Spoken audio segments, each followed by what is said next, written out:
What's going on, movie fans? My name is Michael Weer. I love talking about movies, and we've officially made it through another month in 2024. April 2024 has come to an end, so it's time for me to rank all of the brand new releases that I had a chance to see in April of 2024 from worst to best. Now, just like in previous ranked videos that I've done on this channel and all future ranked videos that I do on this channel, it's not just about my list, it's about your list as well, and I would love to know how you guys rank April 2024 from worst to best. So if you're like me and you saw multiple movies in the month of April, let me know in the comment section down below how you would rank them. My list probably won't match your list, but that's totally fine because our lists shouldn't match each other because that would be weird. So it's nice to see how my list stacks up against your list, and there's no perfect list because everybody likes something different in all of their movies. With all that said though, guys, if this is the first time you're finding my channel, I would love for you to check out other videos that I've done on this channel. I rank every month from worst to best, just like this video, but I also rank the year. I've got a whole end of year 2023 and 2022 list that you can find on my channel, so I would love for you to check those out. Or maybe you like movie reviews or Blu-ray talk. Behind me on those shelves, there's over 1,000 Blu-rays, and I've got videos talking about all of them, so there's a ton of content on there, and again, I would appreciate it if you hit that subscribe button. Without wasting any more time, let's jump into April 2024 ranked from worst to best.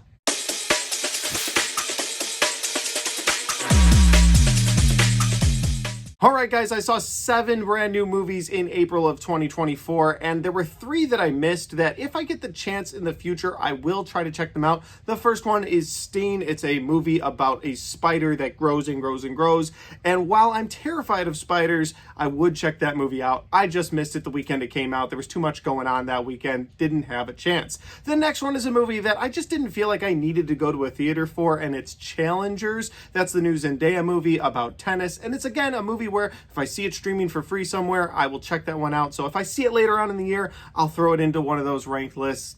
As it stands, again, last weekend when it came out, I didn't have the time, and I decided I was going to use my time wisely and watch the re-release of The Mummy from 1999. It was the 25th anniversary. It felt right, and you know what? I had a great time with it, so I have no regrets. And the final movie that I missed in April of 24 was Boy Kills World. This was recommended to me by a few of you on this channel, and I just, again, didn't have time last weekend, and we're going into a stacked weekend as it is. So when I catch it on streaming later this year, I'll be sure to rank it with whatever month I see it in. But let's get into the movies I did have a chance to see in April of 2024. And at number 7, the worst of the worst, the only movie on this list I did not do a full YouTube review for, so I will go into a little more detail here. And it's Rebel Moon Part 2, The Scargiver, Zack Snyder's worst film by far. And I was not a fan of Rebel Moon Part 1. And I told myself when I saw that, I was like, don't watch Part 2. It's just going to be just as bad or even worse. And then when it got close to the release date, I had nothing going on. I was like, you know what? I'm going to check out Rebel Moon Part 2, The Scargiver, because maybe it will give context to the first movie, or maybe it will make me want to go back and rewatch the first movie. Maybe it'll do those things. And absolutely not. It has gotten me to the point now where I watched Rebel Moon Part 1. I have now watched Rebel Moon Part 2. And Zack Snyder's talking about there's going to be 4 more parts. There's going to be 6 parts to this thing. And I want absolutely nothing to do with it. Zack Snyder's out there going, this isn't my real vision. The director's cuts are coming to Netflix. I don't care. I want nothing to do with it. Zack Snyder uses slow motion in this movie for so much of the runtime that it's just irritating. On top of that, he has a whole scene in this movie that feels like it's a 30-minute scene. Maybe it's a lot shorter than that, but with all the slow motion, I don't know how long it was. I just remember really contemplating turning off the movie during the scene, and it's a scene where farmers are farming in a field. They're cutting down crops in slow motion.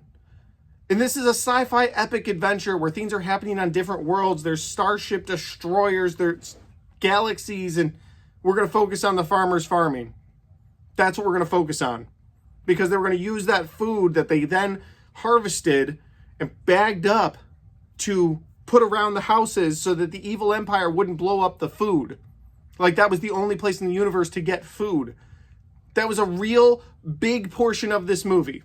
And then when you finally get to the last act of this movie, after all of the slow motion nonsense, And all the backstories. Pause before we get to that. All the backstories, oh my god, every character has to have a zoomed in on their face backstory. There's a whole scene where characters are sitting around a table and they're telling each other their past and where they came from. And it's supposed to give you, the audience, like some idea of what these characters dealt with and why they're after this empire now, why they're against this empire now. But all it did was zoom in on their face and let them talk for a few minutes, and then it would show their backstory in more, you guessed it, slow motion. I had it with Zack Snyder's slow motion. Watchmen is one of my favorite movies of all time. I really mean that. I loved Zack Snyder's Justice League. I'm a big fan of Batman vs. Superman. I like the Man of Steel movie. Actually, I'm a big fan of that too. I'll throw that in the big fan category, both of those movies. But somebody's got to tell him to stop using slow motion or use it in a unique, very small way in your film. Not all the time. And that leads me to the last action scene of this movie, and I've gone on talking about this for too long, but I'm just irritated by it. You get to the last action scene, and there is a lot of action. So if you're there for some sci-fi violence, action, PG-13 violence, then there you go. You've got it in this last act. But when you get to this last act, and there's a lot of slow motion in it, you get down to the final battle between, we'll call the final boss and the Scargiver, and they go against each other. And it's the same showdown from the first movie. And it's like Zack Snyder, or maybe the executives at Netflix, somebody was like, listen, we have two ideas for how we want this fight to play out, and we want to show that she's stronger than him both ways. We don't know which one to do, so we're going to make two movies where the last act involves the exact same fight, just finishing in different ways to show how much the power that the Scargiver has. And they were like, that's a great idea. We're going to do that. So in part one, you get the Scargiver versus the evil guy, which I can't remember his name now. And in part two, you get the exact same fight. And it's just like, I've already seen this. I know the way this battle is going to go. He's not enhanced now. He lost the first battle. He's back. I know the way this is going to go. I just know the movie. She is the title of this movie. She's the Scargiver. I know the way this battle is going to go. So there was nothing new. There was nothing unique. It just felt like garbage. It really did. I said this is like the top of the garbage pile or whatever, but this is the worst of April and maybe the worst movie of the year. And there's been some bad movies this year. Just check out my other ranked videos. With that said, let's move into the next 6 that I saw in April of 24, where I will say that I had an enjoyable time with all of these movies. They're not my favorite movies of the year by far, but they're good. They're better than Rebel Moon, the Scargiver. Let's move on to number 6. At number 6, guys, we have Monkey Man. This was Dev Patel's directorial debut. It also is starring Dev Patel as a man on a revenge mission against the gangsters that killed his mother when he was a little boy. And so he is looking for revenge. And the movie really opens with his revenge story. Now, I will say, when he's getting his revenge, even in the beginning when he's not very good at what he does yet, and of course the last act where he is God mode or John Wick mode, whatever you want to call him, when he is on that mode and he's killing everybody, it's a lot of fun. And when he's learning the process to get to that revenge, it is fun as well. However, in the middle of this movie, there is a chunk of time where he's finding himself and he's like getting his inner monkey man ready to take it to the bad guys. And the movie slows down to a crawl. Like, it opens at a great pace. And it's a really cool story, and they're showing you little glimpses of his background, of his story, and they're showing it to you in small portions so that you're learning this story throughout the movie, and you're getting more and more support behind this guy who's going to take down these gangsters.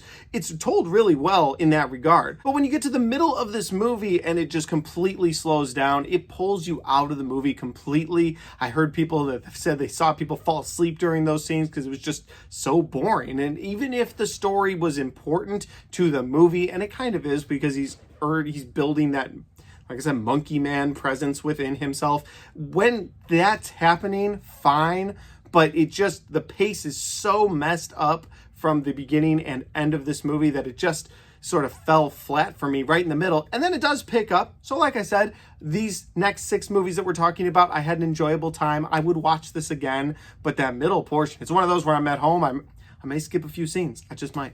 At number 5, guys, we have a Nicolas Cage starring minimally in the movie Arcadian. And Arcadian is a post-apocalyptic horror/thriller movie about mankind has essentially been overrun by these monsters, but the monsters only come out at night.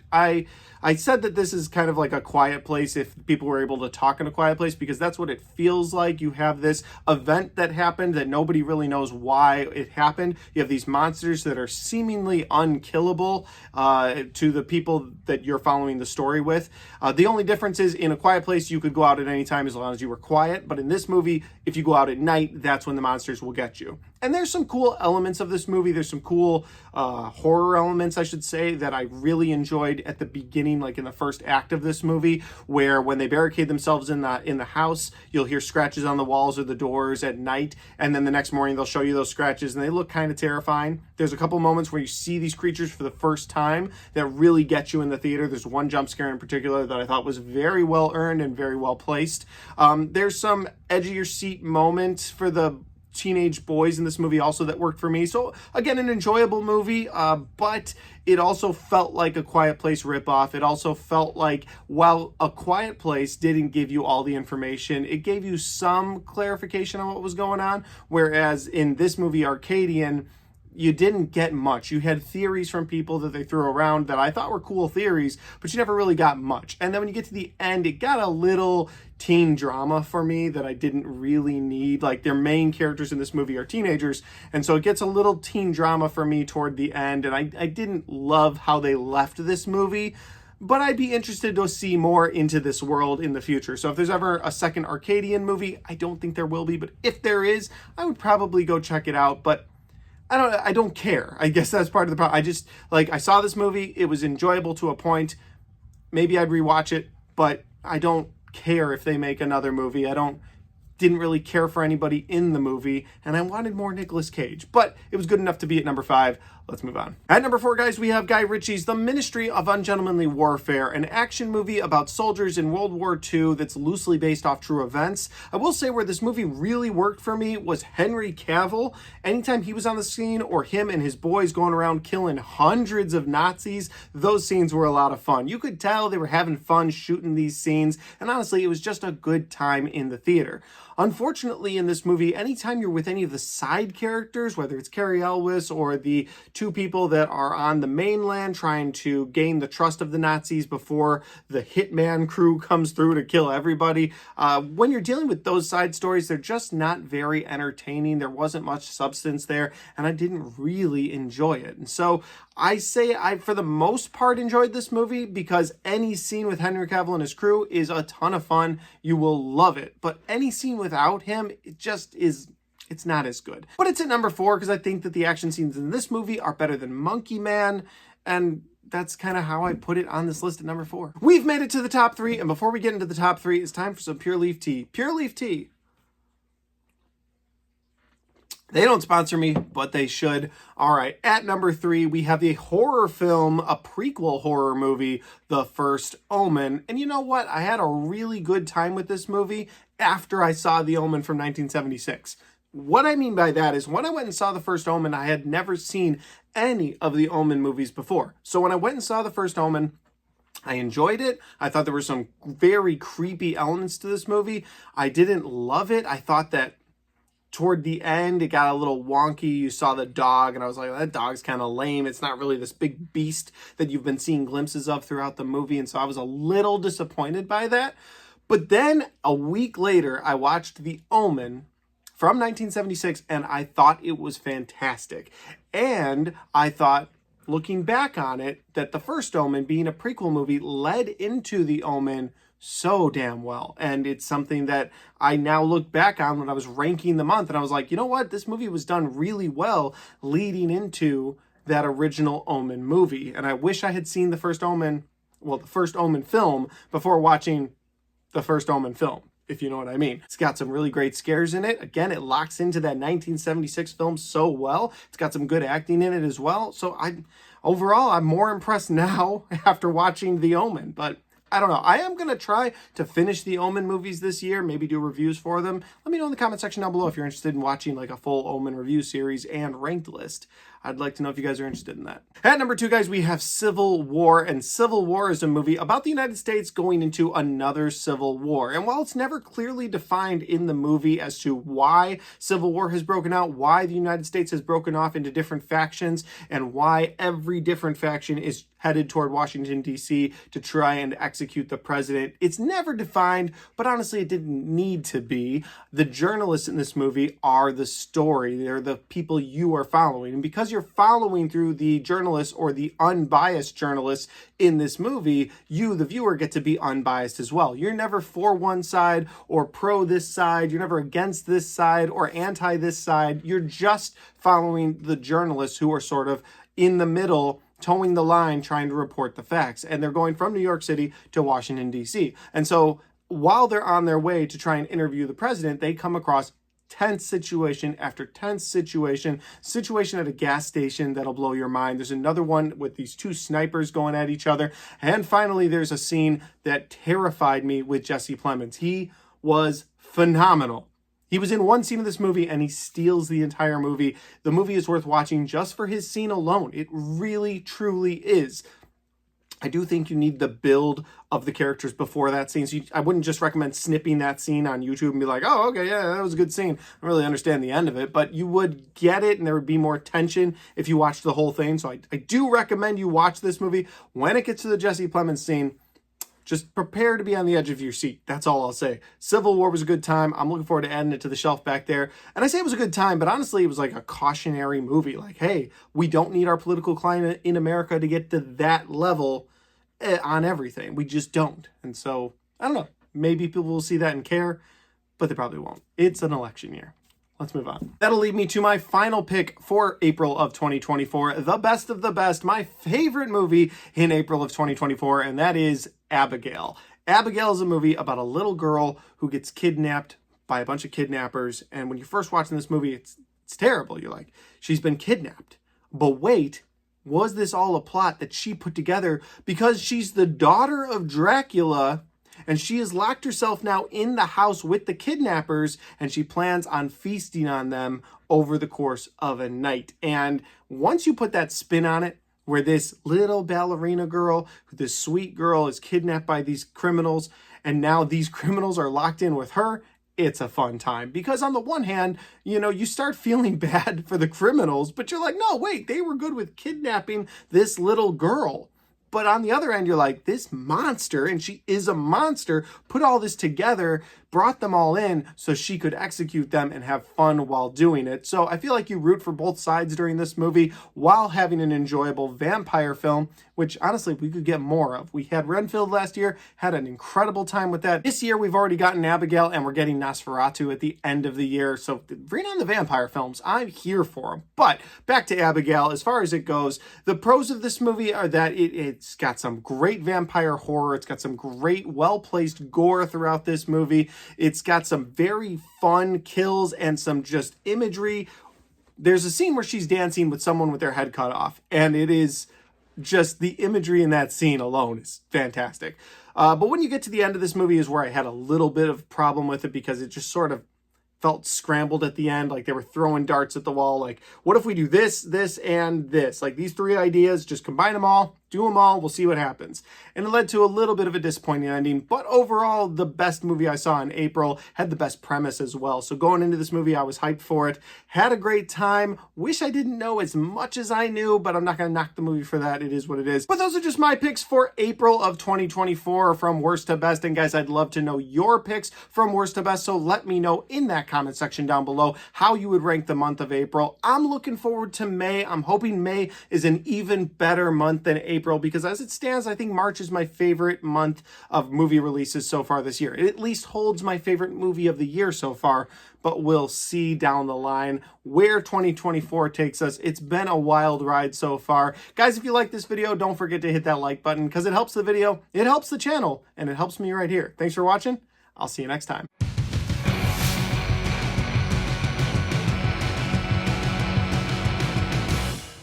All right, guys, we got to the end of my April 2024 brand new movies ranked from worst to best video. And again, another video that I love putting together. Something about the ranked videos at the end of the month just makes me feel good inside about seeing all these movies and then getting to rank them. I don't know, I just love doing these videos. With that said, if you want to check out any of the other ranked videos that I've done for 2024, well, I've got all of 2024 ranked right there. And I've got all of my 2024 movie reviews right there.